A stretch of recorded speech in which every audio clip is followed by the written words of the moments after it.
Hello, Science Alliance. Hello, I am Lara. This is Theatre of Science. It's the second Romans lesson. I'm so excited. We're doing history. We're doing a little bit of science. We're starting with geography, aren't we? Should we go through this very first question? Just launch straight in. Come on. Some of you will have just known this and found it really easy. Some of you might have found it very difficult. Hopefully you've all learned something. Can you match the countries with the letters? Right, are you ready? This PowerPoint effect took me ages. A, which has just gone red, is Spain. B is France. C is Germany. D is Switzerland. E is Italy.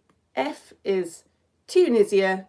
And G is Greece. Brilliant, it worked. Fantastic. Right, so today we're talking about why and how the Romans were so good at conquering stuff. How did they go from this scrappy little town in the middle of Italy to taking over loads of different countries? But obviously we had to kind of know where the countries were first. So we're talking about how did Rome go from this, just like some sort of goat farm type situation, to this beautiful big Colosseum. So we learned about last week how the Romans were farmers. We talked about the very founding of the city of Rome by the two little twins that drank the wolf milk. It's okay if you haven't seen it, it's fine. But yeah, eventually Rome sort of, it builds up and up and up and up. But it's still basically behaving the same way that all the other cities and little areas of Italy are. Italy's quite a sort of aggressive, scrappy place. So it's very common for people to just go to their neighbours, fight them, and bring home stuff like, I don't know, cows or sheep or gold or whatever.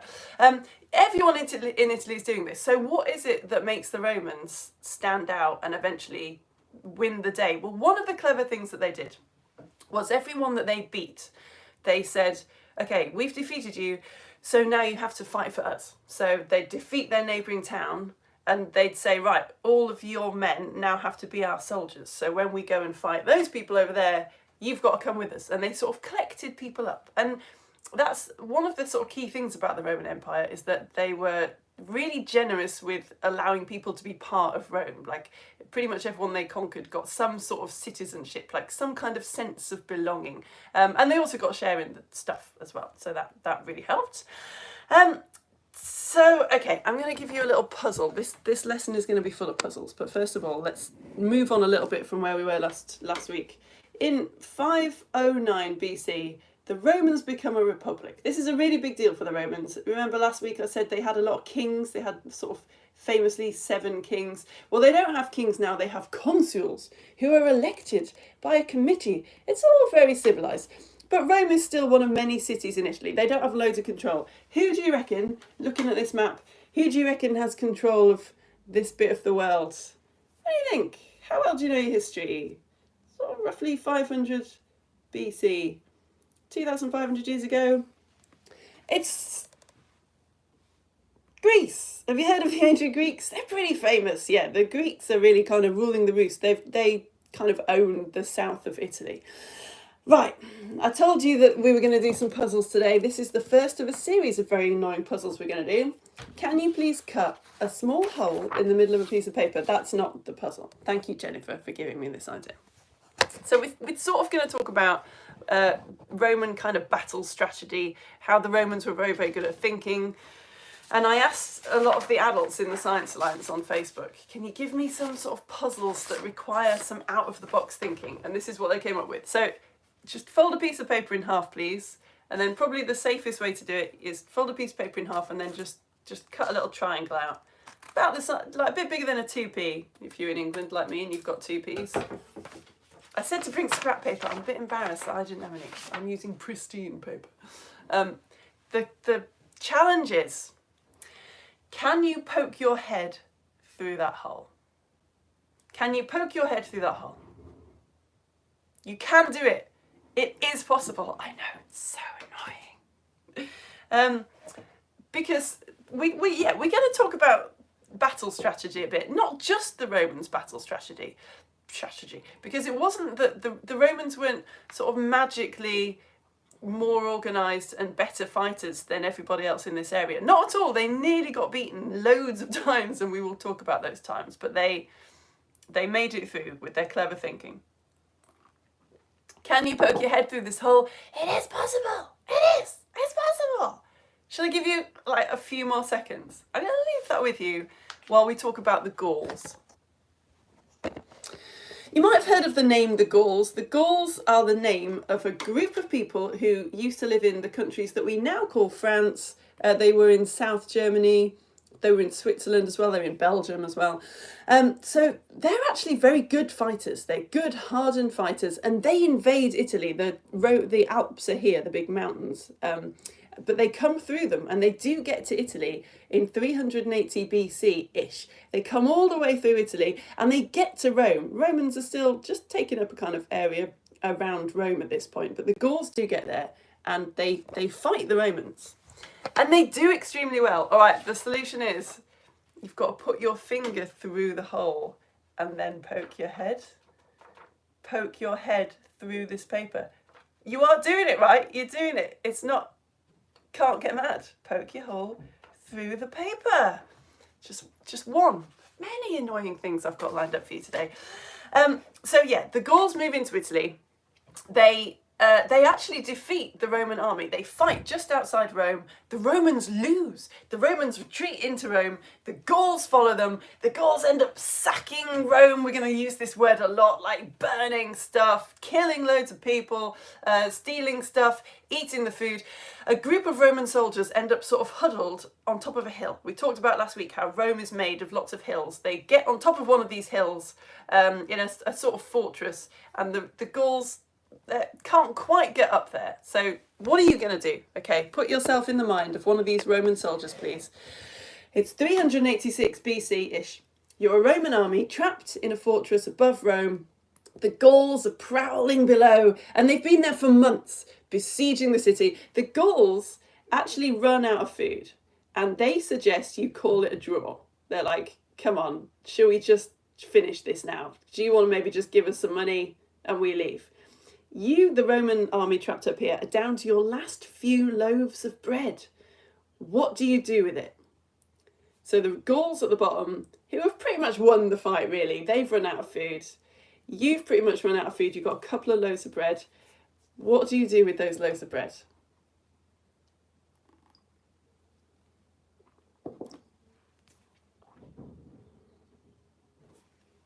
See, what I would have said was, chop it all up into tiny little pieces, share it out among the soldiers to try and boost morale or something. No, they throw it at the Gauls. They're like, we've got so much food up here. You can just have this bread. We're good to go for months and months and months. Bring it on. We're not calling a peace with you.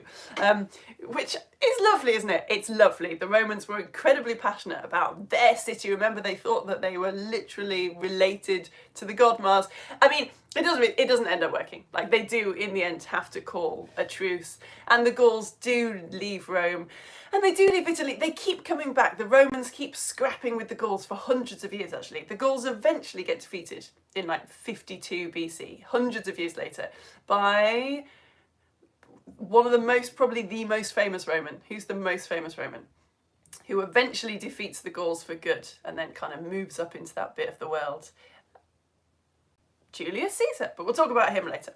So let's shelve the Gauls for now, right? The Gauls, they're up here. We'll say that they're beaten. They do keep coming back, but let's focus on somebody else. Okay, we've got Greece down here. Now the Romans are starting to take over Italy, and Greece are not comfortable with the fact that Rome are getting very close to the south of Italy, which is really their bit, and they bring in someone to help defeat the Romans.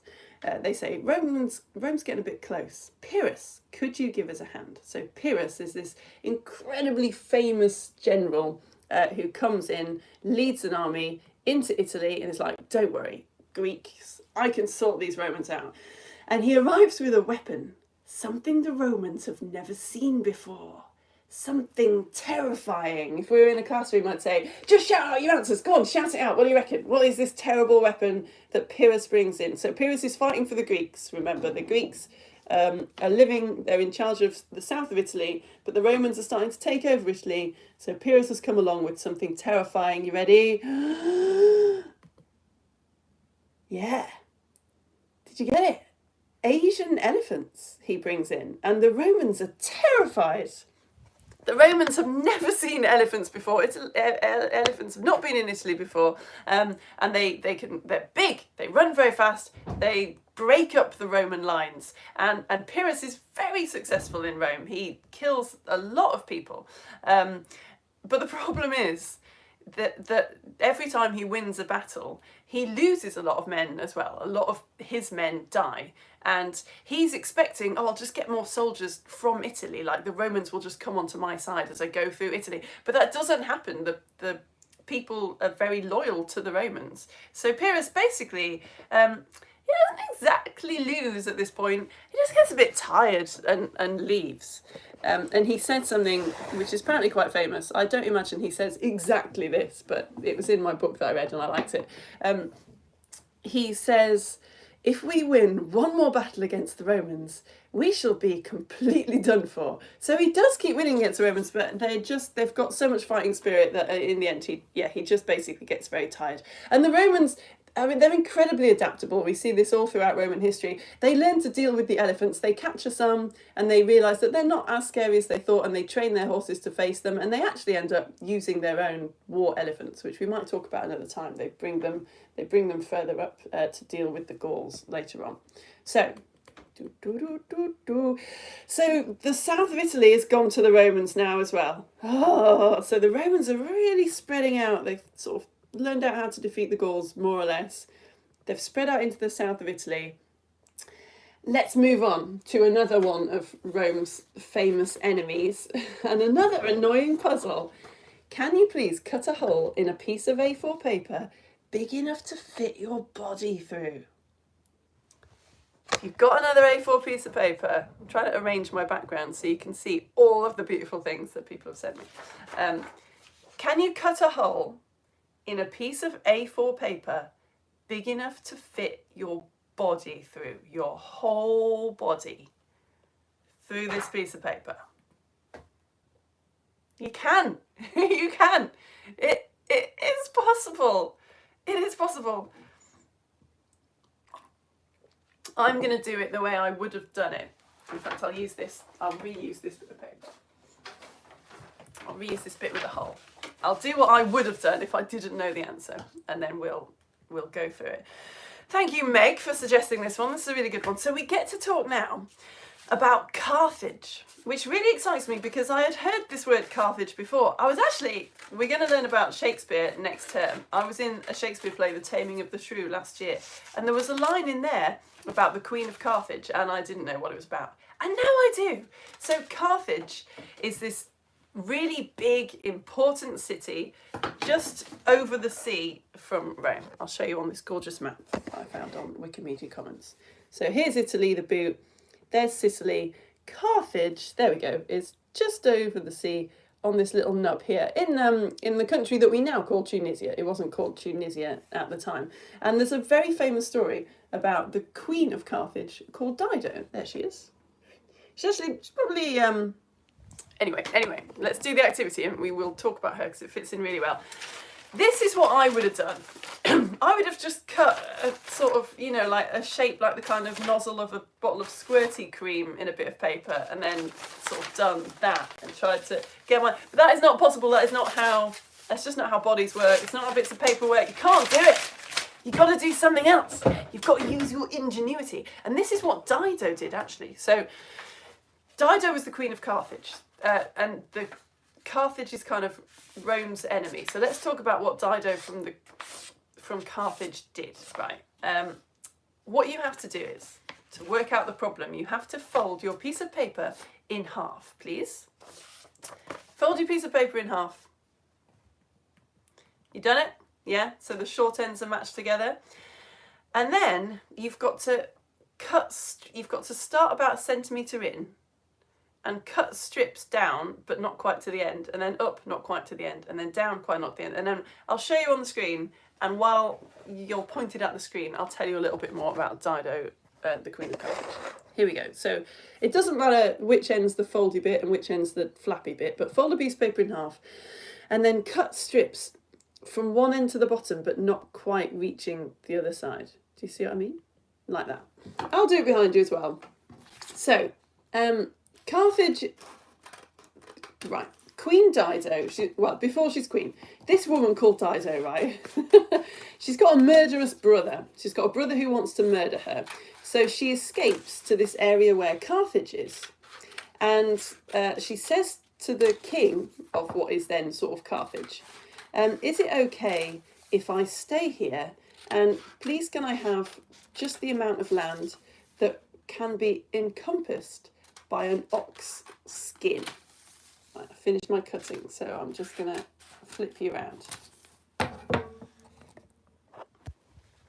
So you know, like these kind of fake tiger skin rugs and stuff, rugs that you see in cartoons, like you take the skin off an ox and you stretch it out and you end up with something a bit like that. So Dido says to the king of this little place, which is sort of Carthage, can I have the amount of land that can be encompassed by an ox skin?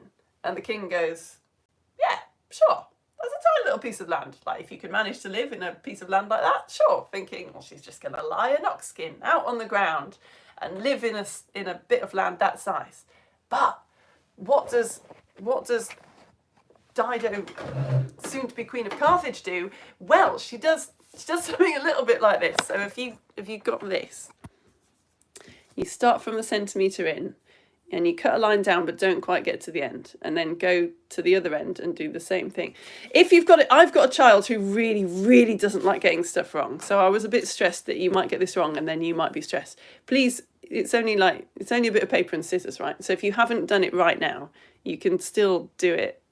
You can just do it after the lesson if this is freaking you out. I might put one more cut in, and then I'll show you what to do.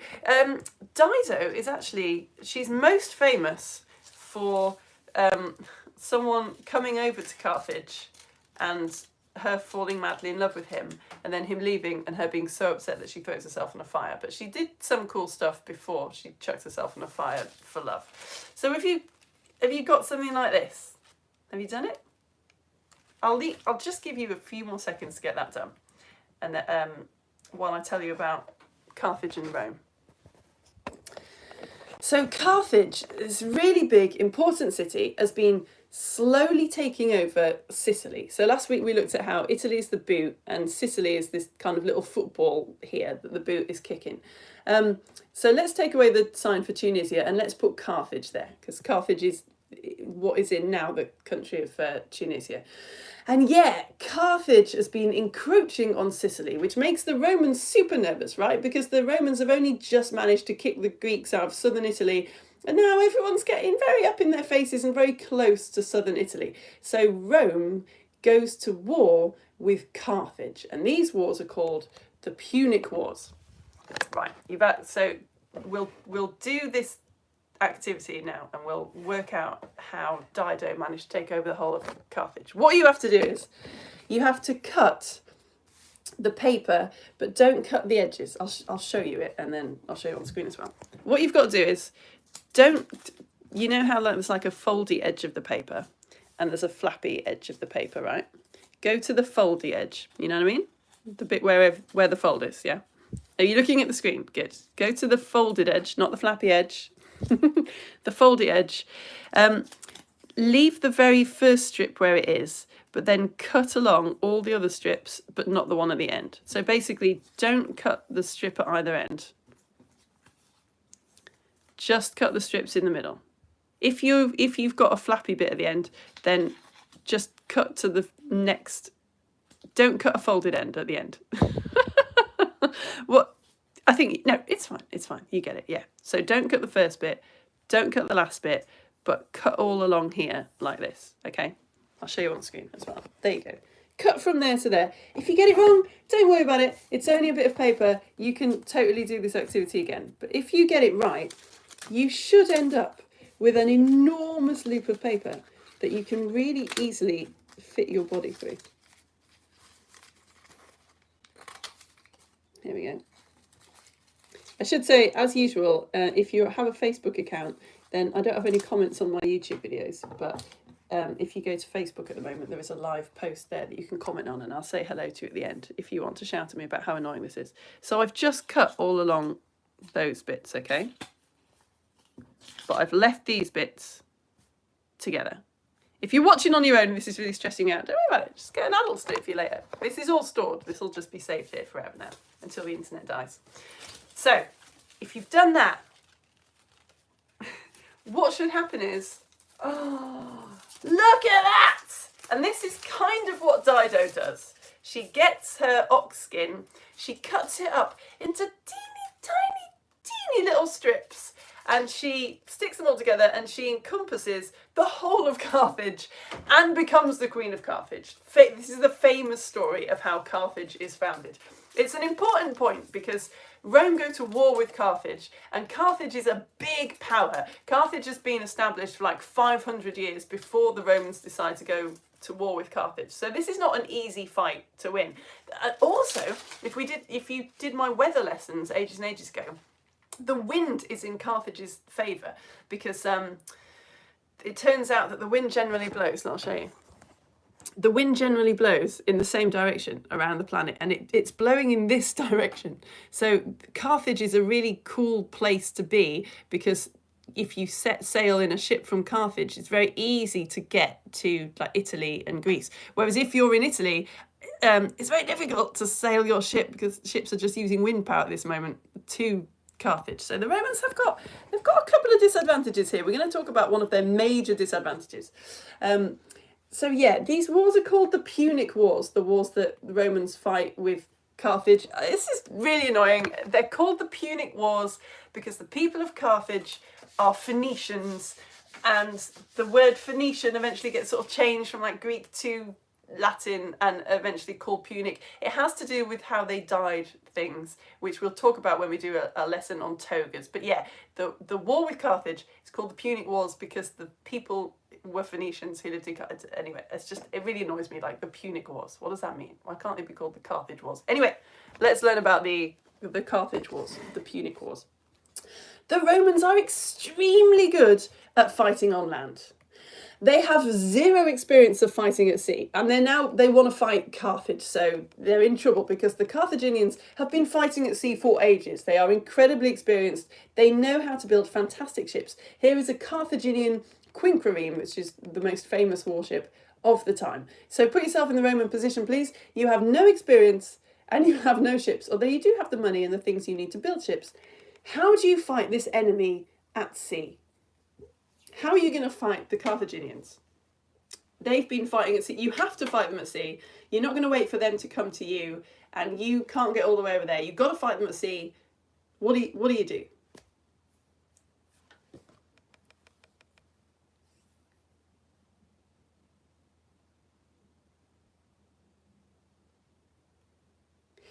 If you came to last week's lesson, there is a clue in the picture.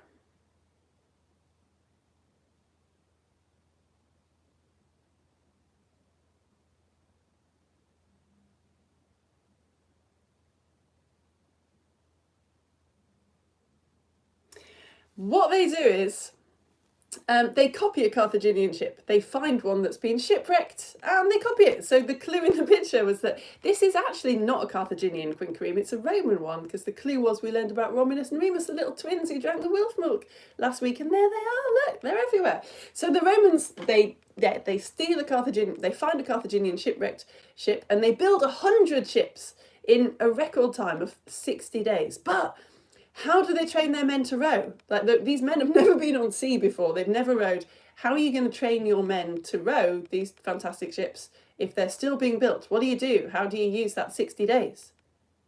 Well, they set out benches on the land, the way they would be laid out on the deck, and they train the soldiers on the land while the ships are being built. And I've put, a bit weird, but also kind of a great idea. All right then. Puzzle for you. By the end of all this training in rowing and the shipbuilding, were the Romans A, better than, B, not as good as, or C, the same as the Carthaginians at fighting at sea? What do you reckon? You've done this training, you've built 100 ships. Are you better than the Carthaginians at fighting at sea? Are you not as good as them, or are you the same as them?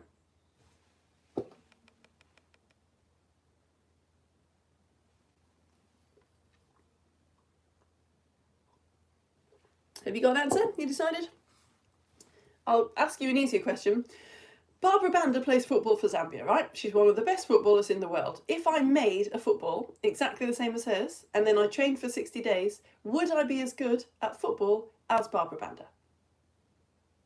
No, I wouldn't, would I? And funnily enough, no, it's not a Disney film. Practice is a thing, people. By the end of 60 days, the Romans realised, actually, this isn't going to work. Hard work is not going to win us this fight, because the Carthaginians have been fighting at sea and building ships for like 500 years. They had to think outside the box, a little bit like you'll have to do if you're going to crack this puzzle. Thank you, Annika, for this one. Can you not blink for an entire minute? Your task is don't blink for a whole minute. Imagine you're in a competition with someone. It's a life or death competition, and to survive, you have to not blink for a whole minute. What are you going to do? What are you going to do? You could work really hard at being able to not blink for one whole minute. Is that possible? Let's do it. You ready? Blink a lot, get it out of your system. Okay, you ready? Don't blink. Now, 1, 2, 3, 4, 5, 6, 7, 8, 9, 10, 11, 12, 13, 14, 15, 16, 17, 18, 19, 20. It's not possible, is it? You can't do it. You can't do it. And this is what the Romans thought. We've got to think outside the box. We've got to solve our problem a different way. So, just like you might have worked out, that how you don't blink for an entire minute is you close your eyes for a minute. Yeah, you can just close your eyes for a whole minute. The Romans invent something to fight the Carthaginians called the corvus. It means raven in Latin, because it's a ramp with a kind of beaky little spike on the end that lets them board the Carthaginian ships. They just hook the ships, they march over the ramp, and they fight them the way that they fight best, just face to face, man to man. And the Carthaginians aren't prepared for this. And there are a lot of Punic wars, actually. It's not easy for the Romans to beat the Carthaginians. There are 3 Punic wars, and a very, very famous general called Hannibal ends up actually marching through the Alps the way that the Gauls came, and really, really nearly beats the Romans, really nearly beats them. But the Romans, they watch Hannibal, they copy what he does. This is the point, the Punic Wars, where the Romans sort of figure out that you can't win battles by just working and fighting really hard. You have to do strategy and tactics, and they learn a lot of that from Hannibal as well. But eventually, they do win. Rome wins the Punic Wars. So that's nearly the end of our tale. Except I showed you at the beginning that Rome goes from being sort of farms to beautiful columned buildings. You've got the Colosseum, you've got all these famous beautiful buildings in Rome. Why is that? Has it ever bugged you? Have you ever got the Romans and the Greeks confused? I get them confused a lot. Like when I picture Romans and Greeks, I picture them sort of wearing the same clothes and their buildings are the same. And I've always found this very confusing. And finally, when I did this research, I realised why. It turns out the Greeks had supported Carthage in the war. The Greeks had backed the side against the Romans, and the Romans were not happy with this. So we're cutting out a lot of history here, but basically in 146 BC, Rome takes on Greece and completely destroys the city of Corinth, which is, so this is the country of Greece here. This is the boot of Italy, this is Greece, and Corinth is, it's just here. This kind of little join here. The city of Corinth, the Greek city of Corinth, gets completely destroyed. There is a city of Corinth now, a modern one, and it's very near the old Corinth. So if you go to the modern Corinth today, you can take a trip to the original ancient city of Corinth, which the Romans completely destroyed. How amazing is that? That is what you will see. The 7 standing pillars of this ancient temple from thousands of years ago. Here's another bit. Look at that. These are apparently some Roman shops that were in Corinth. Just amazing. But anyway, yeah, it gets burned, it gets completely destroyed. And suddenly a load of Greeks find themselves Roman citizens. So Greek poets and playwrights and philosophers and teachers, they all start arriving in Rome.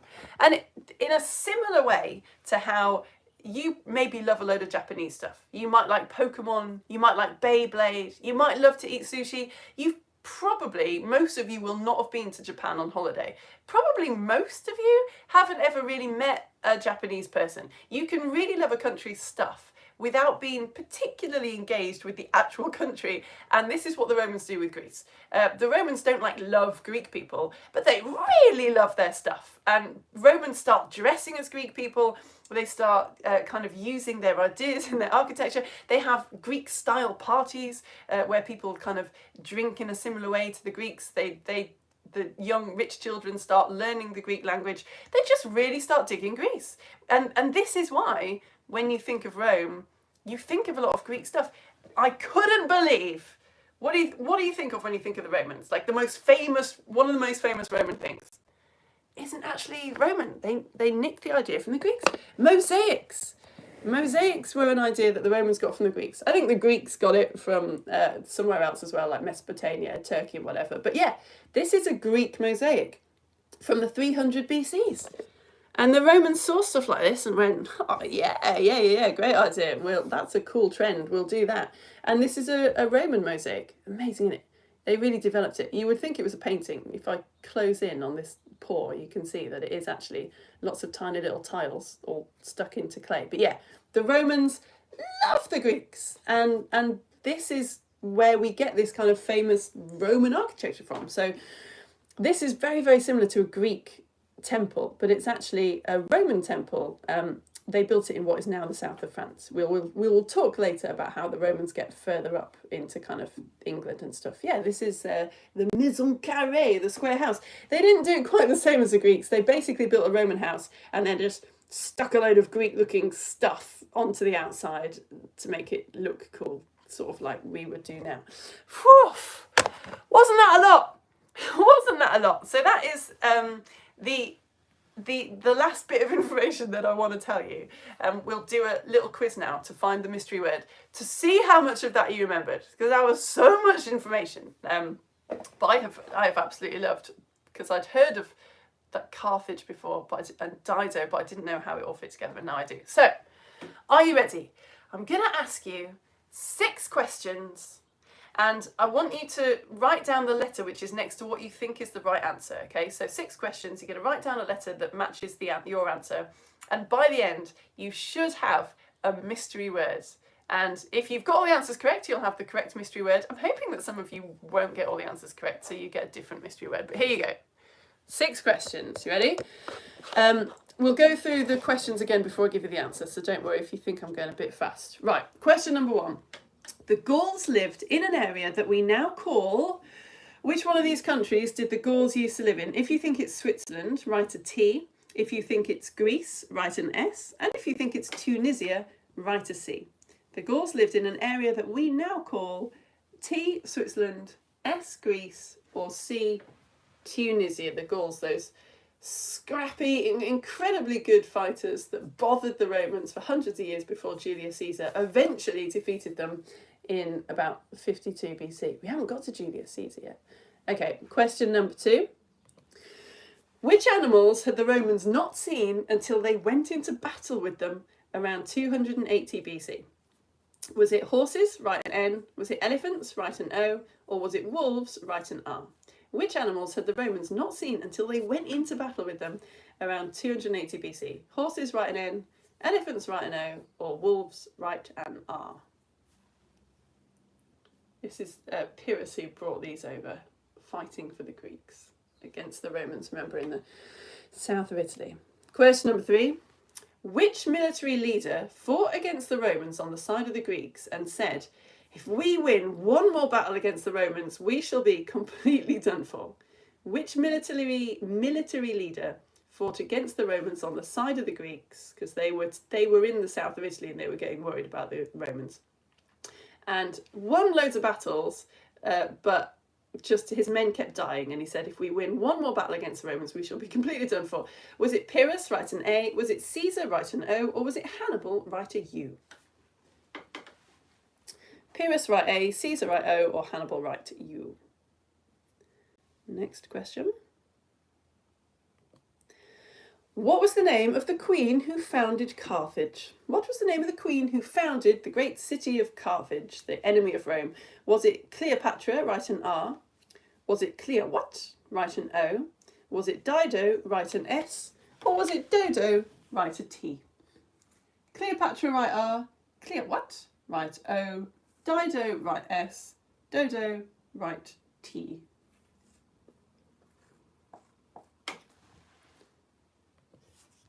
The Phoenicians lived in Carthage, who went to war with Rome. What were these wars called? So what, the Phoenicians lived in Carthage and they fought with Rome. What were these wars called? Was it the Punic Wars? Write a D. Was it the Punic Wars? Write a T. Or was it the Puny Wars? Write an E. The Punic Wars? Write a D. The Punic Wars? Write a T. Or the Puny Wars? Write an E. And last question. Which Greek city did the Romans completely destroy? Which Greek city did the Romans completely destroy? If you think it was Carthage, write an S. If you think it was Corinth, write a Y. And if you think it was Coventry, write an L. This one's tricky. This one's tricky because you could make two mystery words here. It's actually kind of tricky if you know your history because two of these cities were completely destroyed, but only one of them is the Greek city. If you think the Romans destroyed the Greek city of Carthage, write an S. If you think they destroyed the Greek city of Corinth, write a Y. And if you think they destroyed the Greek city of Coventry, write an L. And if you're bored and you've already done the answers, you always like and subscribe, can't you?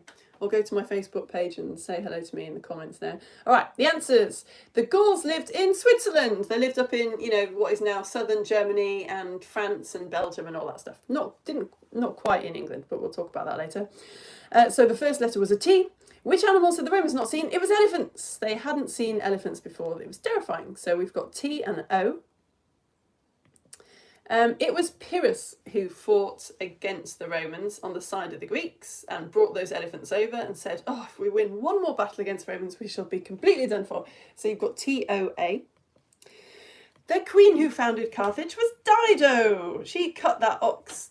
I mean, she probably didn't in real life, but she founded Carthage allegedly by cutting an ox skin into tiny little strips and then encompassing the entire city of Carthage. So it's S. The Phoenicians went to war with the Romans and they were called the Punic Wars. There were 3 Punic Wars. So you've got toast, but is it toasts or is it toasty? What's the answer? Well, it's toasty. So that was very confusing. The Greek city that the Romans completely destroyed in Greece was Corinth. But they did actually completely, in the final Punic War, the 3rd Punic War, they did completely destroy Carthage as well. They were brutal. So the word was toasty. Well done if you got the mystery word of toasty. And if you didn't get the mystery word of toasty, still well done indeed. I hope you got an interesting word. Right, that is the end of our second lesson on the Romans. Thank you so much for joining me. I'm absolutely loving these. This is just the excuse that I always wanted to read books like this. I'm absolutely loving my life at the moment. So yes, I'm going to go over to my Facebook page now and see if anyone has left me any comments, and then I've got to go because I'm doing a Lego story show about blobfish in 45 minutes. If you want to watch a Lego story show on blobfish, be on my YouTube channel in 45 minutes and we'll do it. I should just do my ads and tell you how I make money, because you might have noticed that everything is free. All of the lessons that I teach are free. I don't do any secret Zoom lessons for people who are paying me. No, I don't. All the printouts are free. And how this business model works is because it is my job. I just say, if you can pay me and you are finding me useful, then please do pay me if you think that my work is worth your money. And it's totally working. People are just choosing to pay me. It's so awesome. So if you go to my About section, there's a link there to this website called Coffee. So just go to my Coffee page, basically, or you can search Theatre of Science Coffee. And yeah, you can send me, well, £5 a month, £6 a month. Some people send me £9 a month. It's up to you. But if you contribute to my wages in a monthly way, which is sort of how I have a job, then I will send you nice things to say thank you so much. I will send you some rainbow glasses in the post. They're amazing. They make you see rainbows. They're so good. I'll send you little sheets I wrote about how they work. And I'll send you Theatre of Science magazine. So in among the planning and the teaching, I very, very, very slowly write Theatre of Science magazine. This is a past one. If you sign up with £5 a month, I will send you this one, which is on mould. So it comes with a home compostable plastic bag, because there's this activity where you grow mould, but usually you then end up got to like throw away a plastic bottle or a glass bottle. But I've brought you a home compostable plastic bag so that you can make this little tray on the back page, put it in the bag, and then grow some mould and maybe identify it. It's got Choose Your Own Adventure that I wrote. It's got a beautiful comic that my husband illustrated for me about the discovery of penicillin. How it wasn't just one bloke that saved millions of lives. So if you sign up with £5 a month, I'll send you the glasses and the mould issue. And if you sign up with £6 a month at the moment, you will receive the sleep issue as well as the mould one and the glasses. So the sleep issue, it's got Choose Your Own Adventure. It's got another beautiful comic about sleep. It's got an origami koala, because koalas sleep a lot. I send you a little packet of organic lavender and a little bit of fabric so you can sew a sleep squish, which is scientifically proven to help you sleep. I'm very proud of Theatre Science magazine. The next one is closer to being released than they usually are. So if you sign up now, you'll be on the list to receive the next Theatre of Science magazine when it comes out. The comic is done. I've got quite a few of the articles very nearly finished. It's going to be on spies is the next one. Right, I'm on my Facebook page. No way! What? Oh, it's Islay. At first I thought you were in Italy. I was getting really excited, like you're actually in Italy, but that would have been quite scary because you would have probably known about my pronunciations. All right. Whoa! Lana and Finley are half British and part Italian and Swiss. Oh, that's very cool. Lana's word was toasty. Finley's word was toast. Hey, oh nice. I'm trying to work out which one you got wrong. I can't remember. So close, very close. We absolutely loved it. Oh, that's nice, Lyra and Anya. Hello, Lyra and Anya. Hello. Morning from Islay in Scotland. Also an extremely cool place. I've never been actually. I just enjoy your beverages. I love your lessons. No way, you're 7. And I'm so happy to be 7, as it means I have many more years ahead to learn from you. Oh, yeah, that is really good. Oh, I'm really pleased about that as well. Yeah, that's really cool. I wonder how old you'll be when you finally fly the Theatre of Science nest. I don't want to think about it. We can get you like an IGCSE physics board before you have to fly the nest. Oh, that's cool. Hello.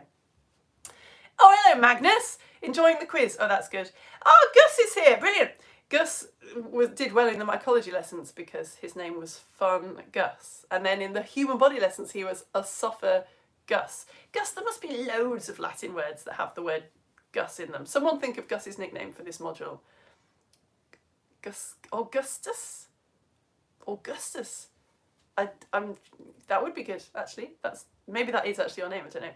Hello, Bella. Oh, you really love your top. Oh, Bella, you're talking about my top. Bella, can I show you my top? Can I show you? I love how ridiculous. It's actually a dress, and I'm really sorry to just interrupt this whole lesson because Bella has mentioned my dress. It's got a hole in it in a really cool place. Look, just here. It's so weird. It's like they went, we'll just take the neckline and we'll just stick it in the side. It's my new favourite thing. I found it in a charity shop, obviously, and now I wear it all the time. Because then I can change the colour as well, a bit of the dress. I love it. Hello, Matilda. You managed to fit... Matilda totally cheated and has just stuck their body through the A4 paper. That's brilliant.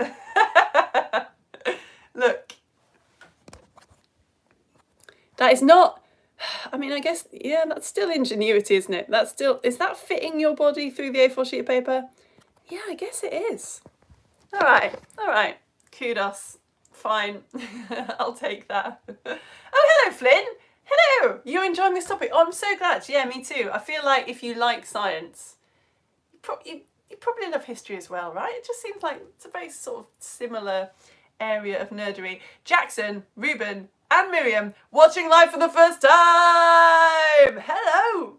Sorry, I get excited. New people are exciting because it means that like the business can carry on, because eventually, obviously, the young people are going to get old and they're not going to want to learn from me anymore. So I need new people to come. So that is very exciting.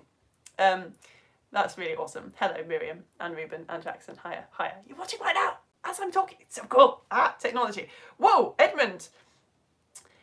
Phew. Edmund has drawn a picture, and I thought, I've known Edmund for a long time, so I don't think Edmund will mind me saying that at first glance, I thought a terrible thing had happened to a zebra. But a terrible thing hasn't happened to a zebra. What's happening? Obviously, it's Romulus and Remus feeding from a zebra instead. That's an excellent, excellent zebra. Very good. Oh, I'm not going to unsee that for quite some time, Edmund. Right. Whoa. Last week we made paper mosaics because we are going full Roman in our house. Brilliant. Hello, Humphrey and Sebastian.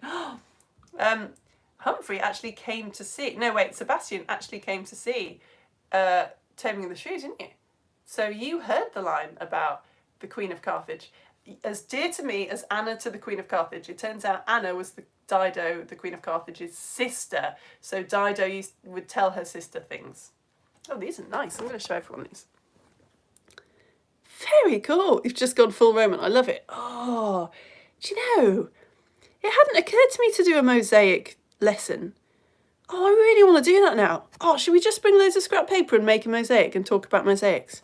I haven't, this is where I admit, we've got another, 4 weeks left?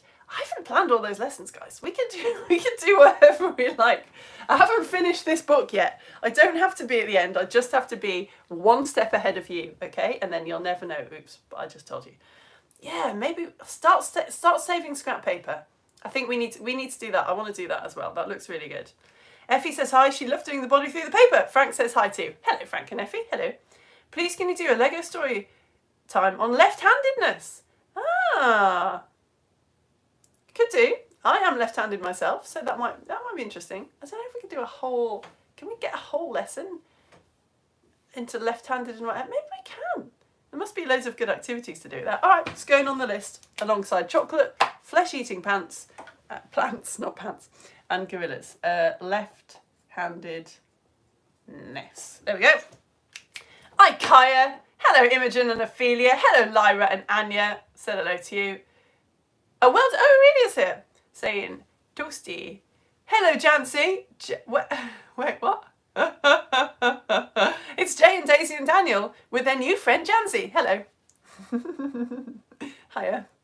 Oh, there's Aurelia again. Hello. Hello, Holly and Sky. Hello. Hello, Robin and Hissy. Robin and Hissy, his flammable pet snake. It's okay, no flames in the activities today. P.S. I had some classic... Oh! What? Liz? No! I'm assuming this is Liz and not Robin talking. Wow! So I've been talking about this book. I love this book so much. I haven't finished it. By Peter Jones. And Liz, I assume Liz, is saying that they actually had some lessons at school with Peter Jones.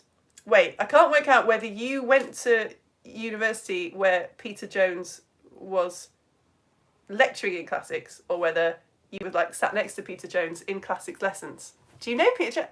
He's an absolute, I love him so much, and I need to write him an email telling him how amazing his book is. It's really good. Hello, Nora and Stanley. Hello. Oh, I feel a little bit starstruck now.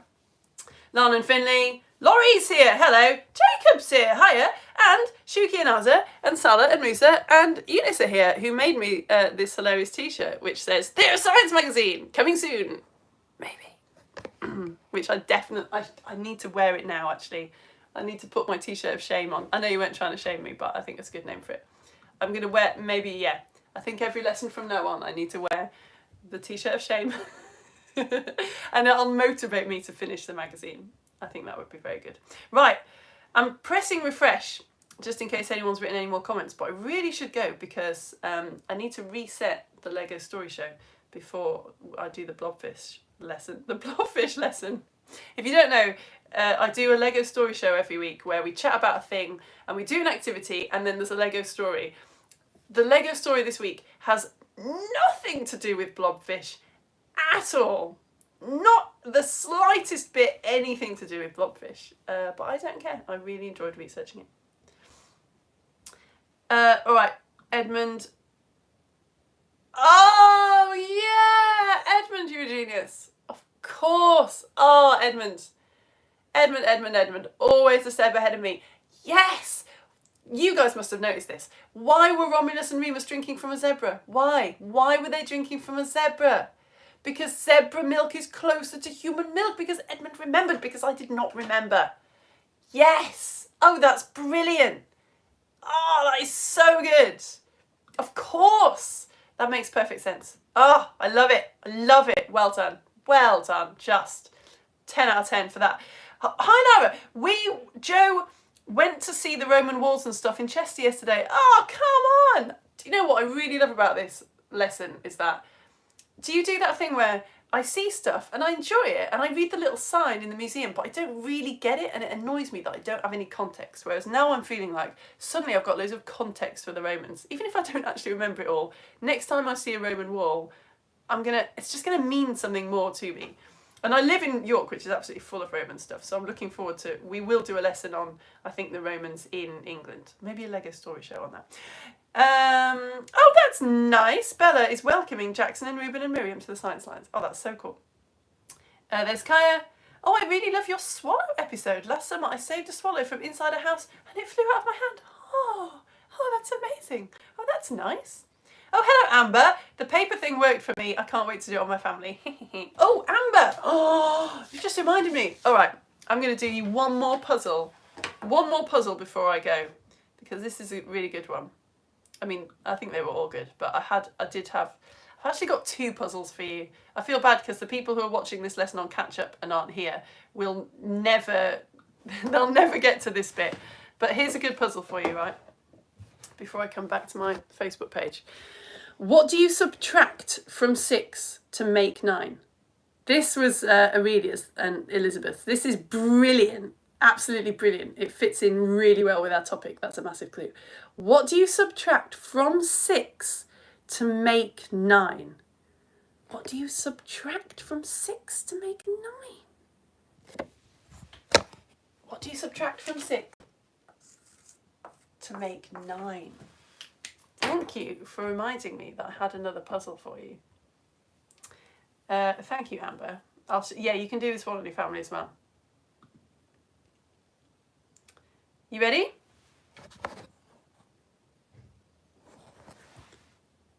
You subtract the S.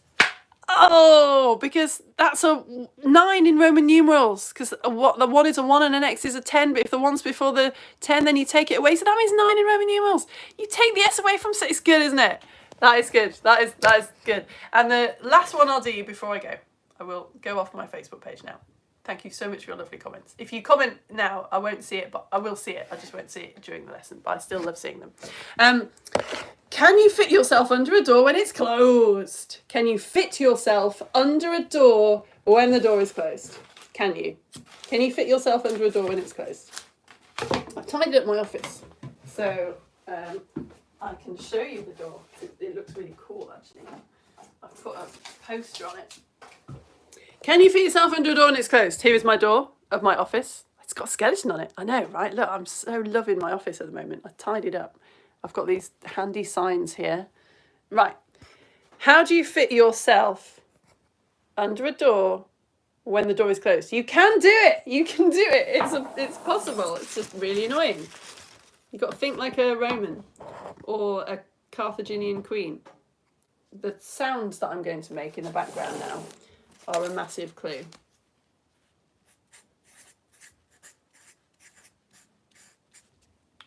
You ready?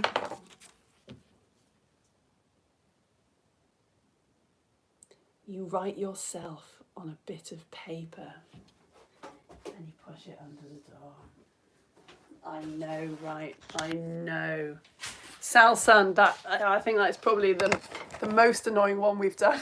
Right, I am going to go. Thank you so much for your support. Thank you so much to anyone who has Theatre of Science magazine or is awaiting Theatre of Science magazine because you've signed up reasonably recently. Thank you for the likes and the comments, and thank you for subscribing. It all means a huge amount. It makes my heart glow, it really does. I will see you all next week for another Romans lesson, or in about half an hour for a Lego show about blobfish, which I will go and set up now. Thank you so much, you lot. Bye.